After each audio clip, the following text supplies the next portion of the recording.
जय शिवराय मित्रांनो, आपण मागील भागात शिवरायांचा जन्म बघितला. या भागात बघूया त्यांवर झालेले संस्कार.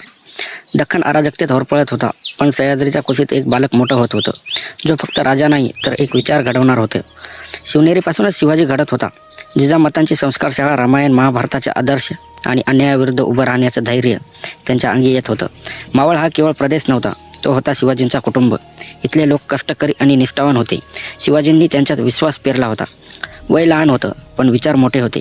पहिल्या मोहिमातून किल्ले जिंकण्याचा नव्हे तर त्यांनी न्याय प्रस्थापित करण्याचा संदेश दिला.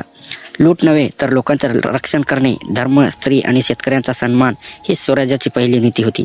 यामुळे शिवाजी लोकांच्या मनामनात राज्य करत होते. स्वराज्य म्हणजे सत्ता नव्हे तर स्वराज्य म्हणजे स्वाभिमान, आणि ही ओळख सह्याद्रीतून दख्खनभर पसरू लागली. ही फक्त सुरुवात होती. पुढे येणार होते मोठे संघर्ष, धाडसी रणनीती आणि इतिहास घडवणाऱ्या लढाया. पुढील भागात बघायला विसरू नका. स्वराज्याविरुद्ध पातशहा.